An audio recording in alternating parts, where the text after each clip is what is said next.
Barbara, what did you think of the presentation? Well, the presentation style, you have to learn to do something else with your hands. Okay. Right? Because this always makes me think of a young girl, little girl. Standing here doing it right now. Seems subservient. Right. That's true, you are. Put your hands on. All right. And then the only...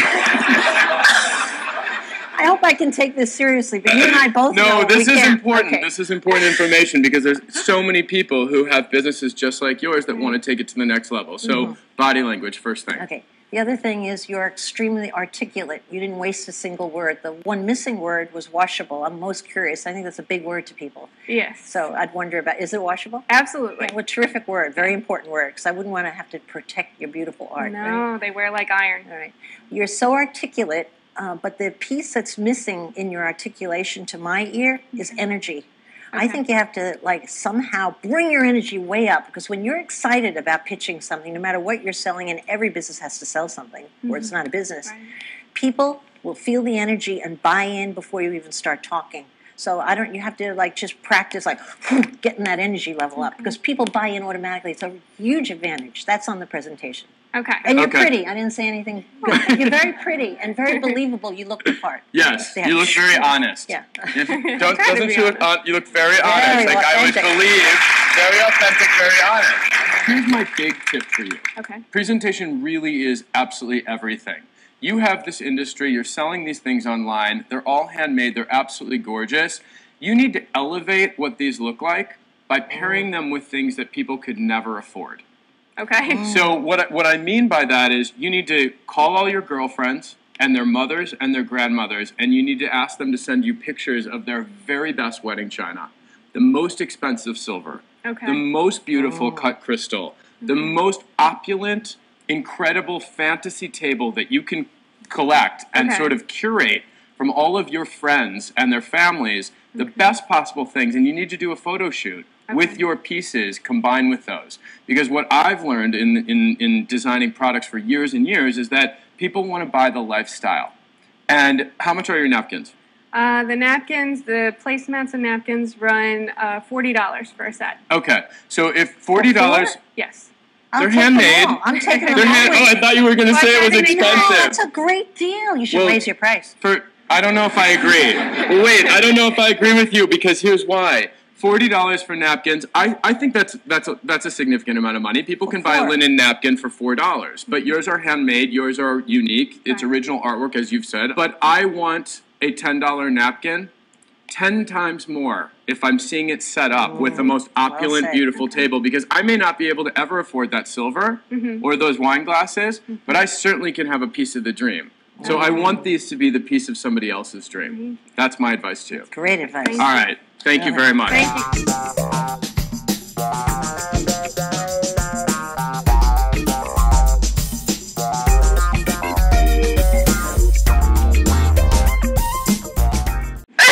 All right, Barbara. Yeah, sorry. Heather is yours. I totally just dorked out on you. No, you didn't dark out at all. First of all, I've seen Harvard MBA type guys present, and everybody's nervous. And it's endearing, so don't worry about the nerves. I agree. It's the information that's important. The piece of information I was dying to ask and hoping you would be telling me is what the price point is. They sell from $25 to a small piece to $300 for my larger piece. That gives people a gauge as to whether they are more excited and will stay with you. What is the price range? They start, the work that we have here, these start at 50, 95, and these are more substantial, so these go from 200 to about 600. My second point here is you so much look the part of a great artist with a definite opinion, with a definite style. Everything about you is etched much like your work, so I love that piece. If I could be totally honest, I think you have to hide the tattoo. For this reason, for the art community or someone who's artistic, they'll recognize it for what it is, which is a beautiful living work of art. But for a lot of other people buying in, it's polarizing. And I think when it comes to pitching business, because it's business and it's money, and you want to get as wide an audience as you can, you want to eliminate anything that's polarizing, that people have a strong opinion. I don't like her, she must ride motorcycles or what have you. Do you ride a motorcycle? No. Okay, I didn't think so. See, so they'd be wrong. They'd be wrong. They'd be wrong, but they make that assumption. Right, to your absolutely. point. Yes, okay. So I would think that, but that would be an add-on, not a necessity, but a smart business haul. I do that when I'm in a business setting. Like if I'm in a business meeting with someone, or like when I was interviewing for jobs, that sort of thing. But Do you do know what? trade You're- shows as well, or no? No. You don't? Okay. But you are at a business meeting here. You know what the I business didn't- is? All of those millions of Americans watching you who could buy your product, go online and buy it today. All right, that's a business setting as big as they come. And so you want to touch every single person out there. That's it.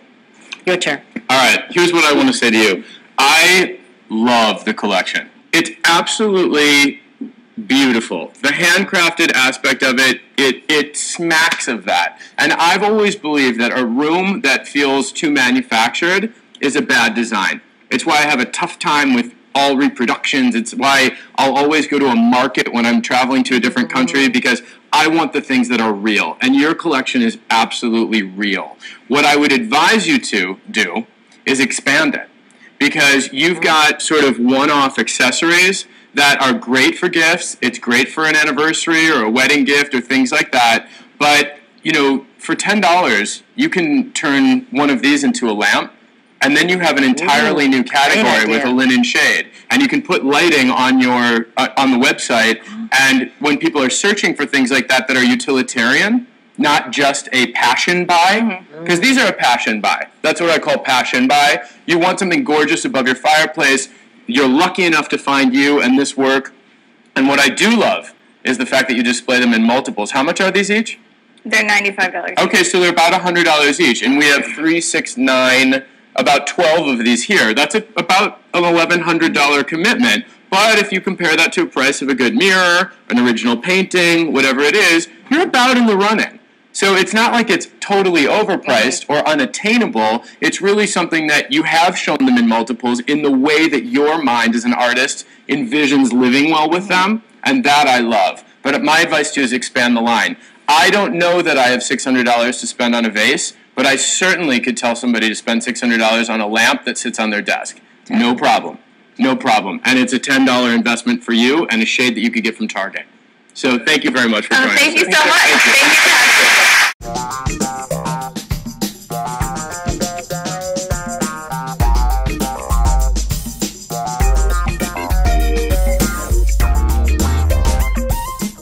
Barbara?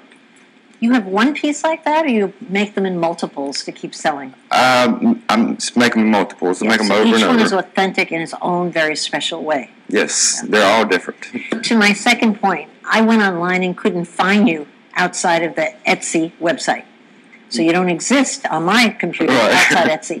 I think that limits you by 100-fold, and you have to break out, have your own website as well. Yep, but if it wasn't for Etsy, I wouldn't be here. Absolutely, but it's a starting point. It The is, minute you have the right. success on I agree. Etsy, bam, you ought to be out on your own and expanding your presence Right. online, I believe.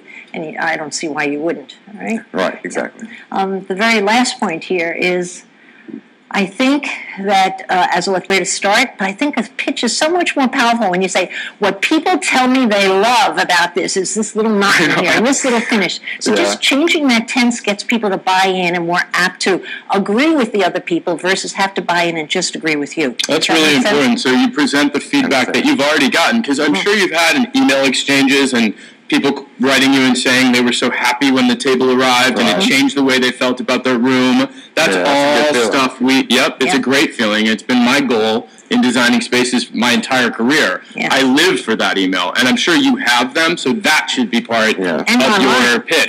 And online, Yeah. absolutely. All right, Barbara, so I want to take it to the next level for you design-wise. Presentation. Did my research on you and the other two designers that I invited on the show today. The photos that you have showing your stuff are very earthy. I get that. You like to talk about dirt. I'm not going to knock you. No, but they are. There's a lot of They're dirt. very, very earthy. You've got a picture of a headboard in a field. You've got a picture of a side table under a tree. It's too artsy. I'm going to tell you, here is the rock bottom truth. I've designed and sold furniture for over 15 years.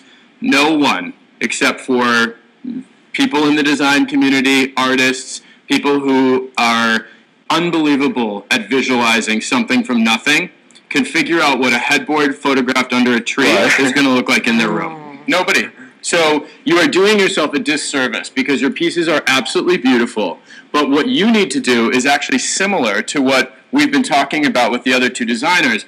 I want to see your pieces in a room setting. I want to see this table next to somebody's sofa with pillows on it and a throw, somebody else's lamp besides yours. I don't need to see the whole collection in the room at the same time. I want to be able to look and see this next to a modern sofa. I want to see it next between a pair of chairs. I want to see that headboard with flowery feminine linens as well as plaid from the Adirondacks. So take your creativity to the next level and really start with set designing with the way you hope people are living beautifully with your pieces. And I promise you, you're going to see a rocket in the change of interest and how people are able to actually imagine living beautifully with your things. That's my advice. Good. Thank you. All right. So